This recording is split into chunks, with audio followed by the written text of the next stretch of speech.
Bonjour et bienvenue dans la chaîne Mathématiques Sciences. Aujourd'hui, je vais présenter et expliquer une nouvelle vidéo, qui est une vidéo exercice dans laquelle nous allons voir, comme la vidéo précédemment d'ailleurs, comment on peut effectuer des enchaînements d'opérations sur les nombres relatifs.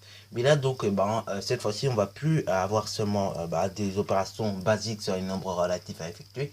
Mais là, donc, on va introduire un petit peu les carrés, ok, dans cette vidéo-là. Et bien d'abord, il n'y a pas eu de cube aujourd'hui, mais dans une prochaine vidéo, peut-être, on verra comment on fait avec des cubes, ok.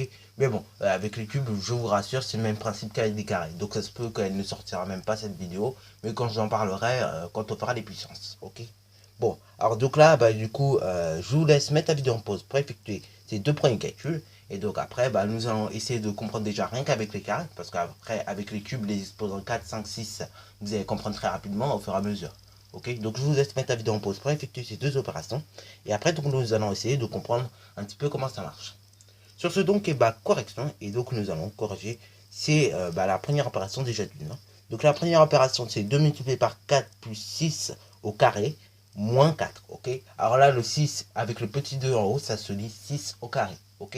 Alors là, où vous trouvez des carrés, principalement, et comment vous comprenez cette notion de carré, c'est tout simplement, vous la trouvez dans la formule du calcul de l'aire d'un disque. C'est de là en fait qu'on peut comprendre la notion de carré, ok. Donc ça sort de là en fait, ces carrés, ok. Donc la formule de l'aire d'un disque, pour rappel, c'est pi r au carré, ok. C'est pour ça donc on comprend si vite la notion de carré, ok. Alors donc là, le carré d'un nombre, qu'est-ce que c'est en gros? C'est le nombre multiplié par lui-même, mais deux fois en l'occurrence, ok. Deux fois par lui-même. Donc là, par exemple, 6 au carré, c'est 6 fois 6, ok. C'est le nombre multiplié par lui-même, ok. Ah, par contre, si ça sera au cube, là, ça serait donc, tu aurais trois fois le même nombre, ok. Donc ça serait 6 fois 6 fois 6, si c'est 6 au cube, ok. Voilà, voilà. Donc c'est pour ça que je ne vais pas forcément faire de vidéo spécialement que pour les cubes, mais bon, j'ai mis les carrés pour que tu comprennes déjà le principe. Alors donc là, justement, pour enchaîner donc des opérations comme ça, où il y a des carrés et des cubes, un petit truc pratique, c'est penser PEMDAS, ok. PEMDAS, donc je vais l'écrire, hein. C'est tout simplement une abréviation. Pourquoi PEMDAS? Alors donc là, justement, c'est des abréviations pour aller plus vite. Parce que tout simplement, P pour parenthèse, E pour exposant, ok, donc au carré, au cube, etc. Et après, M pour multiplication, et D pour division, A pour addition, et S pour soustraction. Alors là, oui, il y a peut-être des vidéos qui, justement, utilisent ce principe-là. Après, oui, bien évidemment, on peut faire tout plein de moyens mémotechniques. Mais moi, le moyen mémotechnique qui m'a plus marqué parmi ceux qu'on propose, c'est le moyen mémotechnique PEMDAS, ok. C'est très simple à retenir, hein, c'est 6 lettres en gros. Et donc voilà, voilà. PEMDAS, justement, c'est le moyen le plus rapide. Et donc dans ce moyen, mine de rien, qui est rapide, mais qui peut quand même plus ou moins comporter des erreurs, justement, il faut faire gaffe aux lettres, ok. Donc du coup, ça veut dire quoi? Ça veut dire que la lettre qui est en première, c'est la lettre qu'on effectue en fait en premier, ok. Donc là, en l'occurrence, on va plus avoir tendance à effectuer des exposants, ok, des opérations avec des exposants, plutôt que des multiplications et des divisions. D'ailleurs, oui, effectivement, là où il peut y avoir un petit couac, c'est au niveau des M, ok, donc MD et AS, ok. C'est là où il y a un gros couac, mais bon, en tout cas, ce n'est qu'un moyen mémotechnique, mais il faut le savoir, au niveau de MD et de AS, en fait, ça a le même niveau de priorité. Donc, si tu vois un jour une expression où il n'y a que de multiplication et des divisions, en réalité, tu vas effectuer de gauche à droite les opérations. Ok. Donc, si on commence par une division, tu commences par la division et après tu vas à la multiplication. Ok. Pareil, si tu as que des additions ou des soustractions, en réalité, c'est pas l'addition qui va primer sur la soustraction, c'est tu effectues dans l'ordre que c'est donné, c'est-à-dire donc de gauche vers la droite. Et d'ailleurs, si on commence par une soustraction, tu commences toi aussi par la soustraction. Voilà, voilà. Donc, c'est un moyen mémotechnique assez sympa à retenir, ok. PEMDAS, moi perso, je le mémorise assez simplement, parce que bon, je trouve ça pertinent. Alors là, bon, bien évidemment, ceux qui sont pas trop habitués avec le mot exposant, là, oui, effectivement, c'est un peu problématique à retenir au départ. Mais après, bon, vu qu'on va faire les puissances en quatrième, vous allez voir au fur et à mesure, en fait, vous allez être habitué avec cette notion d'exposant. Et puis là, de cette vidéo-là, on va en reparler un petit peu parce que bon, vous êtes quand même en quatrième généralement, ok. Et donc, c'est bien de savoir ce genre de truc. Donc première opération, nous allons effectuer maintenant. Donc là, c'est tout simplement 2 fois 4 plus 6 au carré et moins 4. Alors donc là, comme nous avons dit précédemment, nous allons réaliser l'exposant. Ok, donc tout simplement 6 au carré. Donc 6 au carré, c'est 6 fois 6. Et 6 fois 6, ça fait 36. Ok. Après, une fois que j'ai effectué mon 6 au carré, et ben il me reste plus qu'à marquer tout le reste. Donc le 4. Après, et ben il me reste plus qu'à marquer 2 fois 4. Ok. Et bien évidemment, je n'oublie pas les signes d'opération, c'est toujours utile. Voilà, voilà, ça évite en plus les erreurs. Après, une fois que j'ai effectué ça, et ben vous voyez qu'il y a une belle multiplication.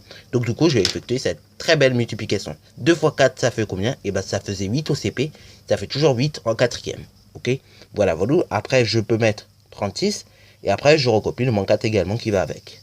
Ensuite, il me reste quoi comme opération? Et ben il me reste 8 plus 36. Et donc tu soustrais 4. Donc là, bah, d'abord, on va effectuer 8 plus 36. 8 et 36, et bah, ça faisait 44 en CE1.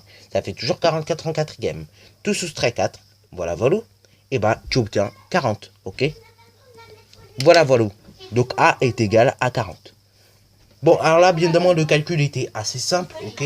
Je l'ai fait ça. Comme je disais, donc ce calcul était assez simple et j'ai fait exprès donc de mettre un calcul assez simple pour une simple raison, pour comprendre un petit peu comment ça marche au niveau des nombres relatifs, ok. Mais bon, bien évidemment, il fallait bien comprendre au départ comment ça marche. Et donc, c'est pour ça que j'ai mis un calcul aussi simple. Bon, maintenant, le calcul B est un petit peu moins facile à comprendre et donc, on va le décomposer au fur et à mesure. Donc, calcul B, c'est 5 multiplié par 4 au carré plus moins 9 moins 6, ok. Le tout divisé par 2 multiplié par 5. Maintenant, c'est parti mon kiki, donc nous allons effectuer ce calcul-là. Alors donc déjà, première des choses qu'on peut effectuer, c'est tout simplement le 4 au carré, ok. Donc 4 au carré, ça fait 16, puisque 4 fois 4, en réalité, ça fait 16, ok.